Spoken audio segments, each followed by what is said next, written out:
ترخا أبزاغ قداماي ويانا ولدتات كفلطو زغبا حقኛ تاريخ دراسي يمانه ገብረ መስቀል تراخي ኃይለ ማርያም ገብረ ሕይወት ترخا أبزاغ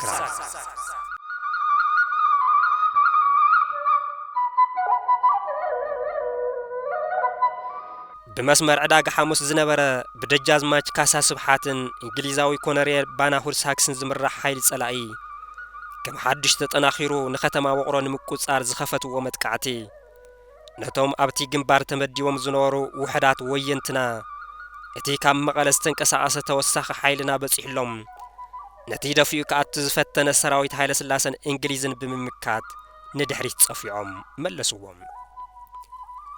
أوشت تجري عريج زنبرة سراويت حيل سلاسة مستتصرارجة زبز حيل وينتي نابتي جزيف حيل سلاعي زنبرة دو أو جنبار وفرم مرح تقدماي ويانا نتي أب إنبا على جن كبابي انزعرده جزيف سراويت منجستن متقع بزوج قوة المسرات زبز حيلهم بأنفس سمين كأتون تجورم استوسنا حيل دما بعوسا ويدما عفار قريصم نولديا بمئتاو أو كساد ولديا عصيو كاب أديس أبا كرد زمس توسها سراويت منجستن معقاتن نتي أو جنبار انبالا جزع عرد سراويت منجستي بدحريت نموقعن تلا يخون يخون بر بأوسا بيلو نولديا زلاخ حيل وينتيم قدمو بسراويت منجستي تخشف سلازنا برا أبتي زدل بوتا خيبصح بسراويت منجستي توقعهم كاو أوسا ندحريت كم استمالس اتي بوقتو نابرأس أبب عرقا يستلأخم أب هاجر جزءات مريستر استراخة بس أنا دي حبر إتي أب إنبا على جزء عرض سراويت هاي لسلاسة عزي جزوف قبل علم خانم زمناو أصوارن تانكتاتن زتعتقيم سراويت ويانا نإنبا على جا بمتريسات مدافعن تانكتاتن تخبيبام زريعة أشخ كوينا رخيبوام توم تشقنان بهراو وصعن زمرارم جوغان وينتجن بزي من فرحات نتيرة مسحوي استنصفوا لقدم إن بعلاج بطرح أقرم النار قصم مستنكراو تاريخ صرهم ناب تانكتات إنجليز بجغننت النازلولو بمدياب تانكتات أقاصيلو من ماريخو من يوم توم بزقرم جغننت مزمناو أصوار استعاتق سراويت حيلة سلاسة زواقو زنور وينتي تانكتات يمارخم بر مغنحن سلازي يخلوون أقاصيلو من يوم بتمساسالي زمارخ ومدفعون مفتحن مقطعون سلازي يخلوو أقاصلوهم سراويت منجست حيلة سلاسة بجبارات وينت زبصحو كيسارا نمكحاس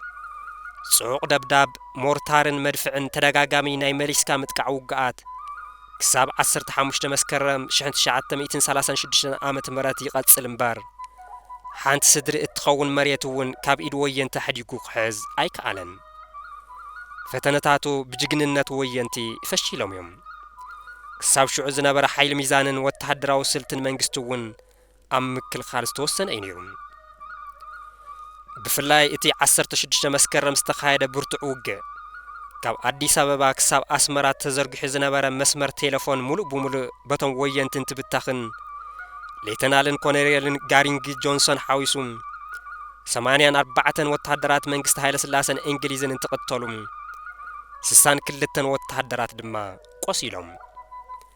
نزي سعبوون لعلنت وينتي إنا ترقاقت أخدم متقعت وينتي ممكاز استسألم وتحدرات منجستي كاب دفعهم إنا فرسو نام مخاين بمسفار ندحريت مهدام جمرون نزي استعزو جنرال أبب دامتو بندات نابتن زهادمو وتحدرات سعنا مخاين ناتوكسو قومن إنا انفسو تطو كبلا قبرون بخمزي عينت استقوهر متقعت ويانم توسخ سراويت انت زي تلعي خلهم ككالا خلوو خمزي يخولو استغنزو جنرال أبب دامتو توسخ سراويت كساب زوص حلهم بأن دجازماش والدخيدان آشبر زمرح قجلش ما قلم نمرحت ويانا بملعخ ارك نقبرنا ولو بمتلال كاب 16 كساب 19 مسكرم 1936 عامة مرات اتي متقعتي تطوي لخقني قبرون بخالي وغن دما متقعت وينتي ككلاخلون كقوصاصرون سلازي كالوم توساخي شو 1000 سراويت انت زي بصيحلهم بزحفر سعرات كابتي جنبار ندحريت كم زنسحاو نماخلاي منجستي افلطوم بزي ازيو مستشاقلو هاصي هايله سلاسم ንወታደራዊ ኣማኸርቶምን መኳንንቶምን ኣኪቦም ኣብ ትግራይ ዝተልዓለ ወያነ ንምቁፅጻር ኣዝዮም ሓያሎ ጻዕርታት ጌርና ክሳኽዕልና ኣይከኣለን ስለዚ ሕዚ ዘለና እንኮም መማረጺ ካብ ፈታዊትና መንግስቲ እንግሊዝ ሓይሊ ኣየር ኣምጺና ምድብዳብ እዩ ዝብል ሓሳብ ኣቕረቡ ነቲ ጨካን ሓሳብቶም ንጉስ ኣብቲ ኣኼባ ዝነበሩ ተወላዲ ኤርትራ ብላቴን ጌታ ሎረንሶም ትእዛዙ ናይ ምምሕዳር በደል በፂሑና ዝበሉ እሞ ድማ በትርን መጽረብን ሒዞም ንዝዓመፁ ኢትዮጵያውያን ኣሕዋትና ከም ናይ ባዕዲ ጸላኢ ወይ ድማ ፋሽስት ተራእዮም ብናይ ባዕዳውያን ነፈርቲ ክደብደቡ ኣይስማዕምዐን ብዓለም ለኸ ሕጊ እውን የጠይቐና እዩ ብምባል ተቃወምዎም ብላቴን ጌታ ሎረንሶ ምእንተ ፍትሒ ዝወሰድዎ ተሪር መትከል ታሪኽ ዘይርስዖ ዘኹርዕ ስራሕ እዩ ብመርገጺ ብላቴን ጌታ ሎሬንሶ ተቐይሞም ጸንሑ ሃፀይ ሃይለ ሥላሴ ግን ብዘይፍለጥ ተንኰል ንሞት ክቃልዑ ገበርዎም ብዋና ኣዛዚ መንግስቲ ዕርቂ ብዝብል ተንኰል ንመራሕቲ ወያነ እናታለሉ እቲ መጥቃዕቲ ንሰለስተ መዓልትታት ህድእ ኢሉ ክቕኒ ምስ ገበሩ ካብ ማእኸል ሃገር ዝተልኣኸ ተወሳኺ ሰራዊት መንግስቲ ኣብ ከባቢ እምበኣላጀ በጽሐም ሓይሊ ኣየር እንግሊዝ እውን ኣብቲ ውግእ ንኽሳተፍ ተገበረም ብወገን ወየንቲ ድማ ዓብዪ ዝናን ተቐባልነትን ዝነበሮም መራሒ ቀኛዝማች ድምፁ ኣማረም ኣብቲ ክሳብ 15 መስከረም ዝተኻየደ መጥቃዕቲ እንትስውኡም ከምኒ ሓኔታ ሓድሽ ገብረ እግዚአብሔርን ሓኔታ አብርሃምን ዝበሉ ጀጋኑ መራሕቲ ድማ ብኸቢድ ቆሲሎም ነይሮም ቀኛዝማች ድምፁ ኣማረ ሓይል ወየንቲ ኣብ ምትሕባርን ቅዲ ውግእ ኣብ ምውፃን ዝለዓለ ክእለት ዝነበሮም ኣብ ልዕሊ ምንባሮም ሞት ዘይፈርሑ ኣዝዮም ደፋር ከም ዝነበሩ ኣብቲ ወያነ ዝተሳተፉ ሰባት የንዘንቱ ኣውኪሓ ዝተገበረ ውግእ ድፋዕ ኣብ ምስባርን ጀነራል ኢሳያስ ገብረ ስላሴ ኣብ ምምራኽን ዝለዓለ ግደ ዝነበሮም ጅግና እዮም ሓይል ወያነ ንሰራዊት ሃፀይ ሃይለ ስላሴ እናጸራረገ ኣብ እምበኣላጀ ምስ በጽሐ ብራእሲ ኣበበ ኣረጋይን ጀነራል ጀጋማ ኬሎን ናብ መራሕቲ ወያነ ዝላኣኽ ዝነበረ ዕርቂ ዝብል መዳናገሪ ሓሳብ ከይተደናገሩ ትግራዋይ ምስ ጭቆናን መግዛእትን ኣይሸማገልን ንጸላእቱ እውን ኢዶ ይህብን ኢሎም መልሲ ዝሃቡ ኣዝዮም መስተውዕልን ሓቦኛን እዮም እንትስውኡ እውን ብዝለዓለ ድምፂ እናፈከሩ ከም ዝሓለፉም ኣብኡ ዝነበሩ ብጾቶም የዘንቱ መስዋዕቲ እዞም ስሙይ ሓርበኛ ድማ ኣብ ሓይሊ ወየንቲ ኣልታው ጽልዋ ኣሕዲር እዩ ኣብ ከባቢ መስቀል ሰለስተ መዓልትታት ቁሩብ ህድእ ኢሉ ዝቐነየ ድምፂ መዳፍዕን ዓረርን ተወሳኺ ሓይሊ መንግስቲ ኣብ ኣላጀ ምስ በጽሐም ከም ሓድሽ ደጊሱ ክሳብ መስከረም 22 ንሓሙሽተ መዓልታት ዝኣክል ብዘይ ምቁራጽ ኣዝዩ ጽዕጽዕ ዝኾነ ውግእ ተኻየደም ሰራዊት እንግሊዝን ሃይለ ስላሰን ብሓይሊ ኣየር መዳፍዕ ቦምብን ታንክታትን ተጠቒሞም ናብቶም ወየንቲ ዝዓርሎም ጎቦታት ኣዝዩ ጽዑቕ ደብዳብ ኣካየደም ወየንቲ ሓረስቶት ትግራይ ብወገኖም ብዝተዓጠቕዎም ከመ ወጨፎም ኣልቢን ካርባይን ሞይዘርን ምንሽርን ዝበሉ ድሑራት ጠመናጁም ከምኡውን ፋስ ጎዘመን ጉራደን ሒዞም ናብ ዕርዲ ሰራዊት ሃይለ ስላሴ ብጀግንነትን ቆራጽነትን እናዘለሉ ብምእታው ንጸላእቶም ምድምሳስ ቀጸሉ ናብ ዝባንተን ብእንግሊዛውያን ዝግናሓ ዝነበራ ታንክታት ብምውፃእ እናቃጸሉ ካብ ጥቕሚ ወጻኢ ገበርወን ነተን ታንክታት ዝገንሑ ዝነበሩ ሓደ ሌትናንት ኮነሬልን ሓደ ሻለቃን ሓዊሱም ብዙሓት እንግሊዛውያን ወታደራት ኣብቲ ውግእ ተቐተሉ ብዛዕባ እዚ ኮነሬል ቃለ ክርስቶስ ኣባይ ኣብቲ ልዕሊ ኢሉ ዝተጠቐሰ መጽሓፎም ብኸምዚ ይስዕብ ይገልጽዎም ገናሕቲ ታንኪ እንግሊዛውያን ነቶም ብፍጥነት ዝምርሹ ዝነበሩ ወየንቲ ንምዕጋት ጽርግያ ሒዞም ቁልቁለት እምበኣላጀን ምውራድ እንትፍትኑ እቶም ወየንቲ ድማ ብናይ ኢድ ቦምብን ብፋስን እናተረባረቡ ጨፍጨፍዎም ናብ ዝባነተን ታንክታት እናዘለሉ ብምውፃእ ድማ ኣቃጸልዎን ሓደ ሌተናል ኮነሬልን ሓደ ሻለቃን ኣብ ውሽጢ ታንኮም እናሃለዉ እንትቕተሉ ታንኮ ዓጺኡ ክሳብ መወዳእታ ዘጽቀጠ ሓደ ካፕቴን ጥራሕ ካብ ሞት ኣምሊጡ ካብ 1936 ክሳብ 1939 ዓመተ ምህረት እቲ ዓመጽ ካብ ዝውጠን ጀሚሩ ክሳብ ኣብዚ ብርኪ እዚ ዝበጽሕ ሓይሊ ሚዛንቱ ውግእ ጸብለልትነቱ ወየንቲ ዝተረኣየሉ እዩ ነይሩ ኣብ እምበኣላጀን ከባቢያን ምስ በጽሑ ዝኸፈትዎ መጥቃዕትን ከም ዝግብዎ ዝቐነዩ ዓወትን ግን ኣጠናኺሮም ክቕጽሉ ኣይከኣሉን ብፍላይ ካብ 19 መስከረም 1936 ዓመተ ምህረት ጀሚሩ ዝኸፈትዎ መጥቃዕቲ ዕርቅን ሽምግልናን ብዝብሉ ተንኮላት መንግስቲ እናተዘናግዑ ሰራዊት መንግስቲ ተወሳኺ ሓይሊ ክሳብ ዝረክብን ሓድሽ ስልቲ ውግእ ክሳብ ዝሕንፅፅን ብምጽባዮም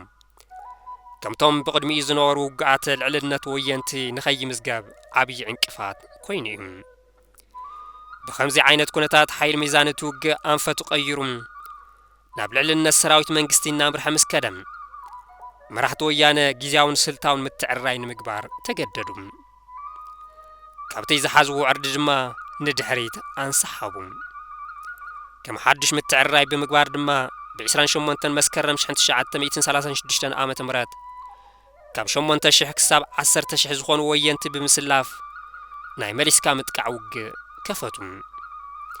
ይኹን እምበር እቲ ብወየንቲ ዝተገበረ ሓድሽ ምትዕርራይ እውን ነቲ ዝተዛብዐ ሓይሊ ሚዛን እቲ ውግእ ክልውጥ ወይ ከመጣጥን ኣይከኣለን ምክንያቱ ድማ ንሰራዊት ሃይለ ስላሰን እንግሊዝን ዝረድእ ሓድሽ ኣጋር ሰራዊትን ካብ መንግስቲ እንግሊዝ ንሓገዝ ዝመጻ ነፈርትን ኣብቲ ውግእ ብምስታፎም እዩ ሰራዊት ሃይለ ስላሰን እንግሊዝን ናብቶም ወየንቲ ዝዓረድሎም ጎቦታት ኣላጀ ብምድርን ብሰማይን ብዘካየድዎ ደብዳብ መድፍዕን ቦምብን እሳተ ጎመራ ዝተልዓለ ኣምሰልዎም ካብ ደጀን ወየንቲ ዝረድእ ሓይሊ ከይመጽእ ብዝብል ስግኣት እውን ቀንዲ መሰረት ወየንቲ እየን ዝበሃላ ከባቢታት መቐለ ሕንጣሎ ጨርጨር መኾንን ጨለቆትን ብነፈርቲ እንግሊዝ ተደብደባም ገጠራት እንደርታን ራያ ዓዘቦን ተቃጸላም ነፈርቲ እንግሊዝ ባሕሪ ቋሪፀን ካብ ሃገር የመን ከተማ ኤደን እናተልዓላ መሰረት ወየንቲ እየን ዝበሃላ ካብ ከተማ መቐለ ጀሚረን ክሳብ እምባ ኣላጀ ዘለዋ ንኹለን ቁሸታት ሰብ እንስሳ ዝራእትን እንከይፈለያ ካብ ሰማይ ሓዊ ኣዝነባሉ እዚ መሪር ደብዳብ ነፈርቲ ኣብ ልዕሊ ህዝብና ብዘይ ምቁራጽ ካብ ንጎ ጀሚሩ ክሳብ ዝጽልመት ልዕሊ 2 ሰሙን ተኻየደ ካብ መግዛእቲ ስርዓት ሃፀይ ሃይለ ስላሰ ነጻ ብምውጻእ ዕልልታ ፌስታ ትልይትን ሳዕስዒትን እተተኣናግድ ዝጸንሐት ከተማ መቐለ እውን እተስተንፍሶ ዝነበረት ናይ ነጻነት ኣየር ካብ መግዛእቲ ስርዓት ሃፀይ ሃይለ ስላሰ ነጻ ብምውጻእ ዕልልታ ፌስታ ትልይትን ሳዕስዒትን እተተኣናግድ ዝጸንሐት ከተማ መቐለ እውን እተስተንፍሶ ዝነበረት ናይ ነጻነት ኣየር ዝብክል ዘይተጸበየቱ ሓደጋ ወደቓም ካብ ዝተፈላለዩ ከባቢታት ትግራይ ናብ ዕዳጋ መቐለ ዝተኣከበ ሰላማዊ ህዝቢ ብገዛእቲ ደርብታት ሸዋ ዝተለመና ነፈርቲ እንግሊዝ ብግፍዒ ደብደብኦም ስድራኦምን ናብሮኦምን ደጀን ሓዲጎም ዝወፈሩ ብዙሓት ወየንቲ በቲ ዝተኻየደ ደብዳብ ነፈርቲ ኣዝዮም ስለ ዝተደናገጹን ዝተሻቀሉን ካብ ዕርዶም እናፈረሱ ነናብ መረበቶም ምምላስ ጀመሮም ደብዳብ ነፈርቲ ተጻዊርካ ምውጋእ ብዙሕ ልምዲ ዘይነበሮም ገባራት ወየንቲ መንግስቲ ኣብቲ ውግእ ሓይሊ ኣየር ምስ ተጠቐመ ኣዝዮም ተደናገጹ ብፍላይ ነፈርቲ ውግእ ዘለዋሉ ኩናት ተሳቲፎም ዘይፈልጡ ገባራት ወየንቲ ምስ ናይ መሬት መንግስቲ እምበር ምስ ናይ ሰማይ ፈጣሪ ምውጋእ ኣይንኽእልን በሉ እተን ህዝቢ ትግራይ ንምጭፍጫፍ ብስርዓት ሃይለ ስላሰ ካብ መንግስቲ እንግሊዝ ተለሚነን ዝመጻ ነፈርቲ ውግእ ንመንግስቲ ብምቋም ካብ ሰማያዊ ኣምላክ ዝወረደም ቁጥዕ ዝመሰሎም ወየንቲ ነይሮም እዮም እዚ ድማ ምስቲ ብኢድቶም ናይ እዋን ርእሰ ሊቃነ ጳጳስ ዘኢትዮጵያ ዝነበሩ ኣቡነ ቄርሎስ ተጻሒፉም ብነፈርቲ ዝተበተነ ግዘት ዝሓዘ በራሪ ጽሑፍ ተደሚሩ ኣብ መንፈሳዊ ሓቦ ወየንቲ ኣሉታዊ ጽልዋ ኣሕዲሩ ነይሩ ብኸምዚ ዓይነት ውሽጣውን ገዳማውን ኩነታት እናተዳኸመ ዝኸደ ሓይሊ ወየንቲ ናብ ኣጠቓላሊ ስዕረት ኣምርሐ ገባራት ወየንቲ እንካብቶም ዝሓዝዎም ሓራም መሬታት እናለቐቑ ንድሕሪት ብምንስሓብ ናብ ቀላቕልን ዴስኣን ብምዝላቕ ሰውራዊ ቃልሲ ናብ ምቅላስ ኣተው ብኻሊእ ገጽ ድማ ብጀነራል ኣበበ ዳምጠውን ኮሎኔላት እንግሊዝን ላዕለዋይ ኣዛዝነት ዝምራሕ ሰራዊት ብፊውተራሪ ደስታ ሸዋ ርካብ ብሻለቃ ጃገማ ኬሎም ብሻለቃ ኣሉላ በቀለን ብሻለቃ ሱልጣንን ተኸፋፊሉ እናተመርሐም ካብ እምባ ኣላጀ ጀሚሩ ክሳብ መቐለ ዝኣቱ ኣብ መንገዱን ዝረኸቦም ነበርቲ እናጨፍጨፈም ንብረቶም እናቃጸልን ጥሪቶም እናወረረን ብ3 ጥቅምቲ 1936 ዓመተ ምህረት ናብ ከተማ መቐለ ኣተወን ሚኒስተር ጦር ራእሲ ኣበበ ኣረጋይ እውን መቐለ ኣብ ትሕቲ ቁጽር ሰራዊት መንግስቲ ምስ ወደቐት ب5 ጥቅምቲ 1936 ዓመተ ምህረት ናብ ከተማ መቐለ ኣተው ብግንባር ዓድግራት ተበታቲኑ ዝነበረ ሓይሊ መንግስቲ ሃይለ ስላሰን እንግሊዝን እውን ከም በሓድሽ ተኣኻኺቡ ኣብ ልዕሊ ሰላማውያን ሰባት ኢሰብኣዊ ግፍዕታት እናፈጸመ ንከተማ ውቕሮ መሊሱ ተቆጻጸረ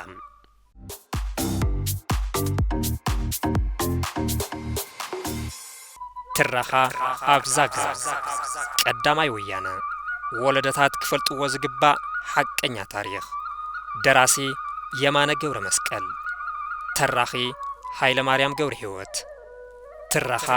ኣብ ዛግረብ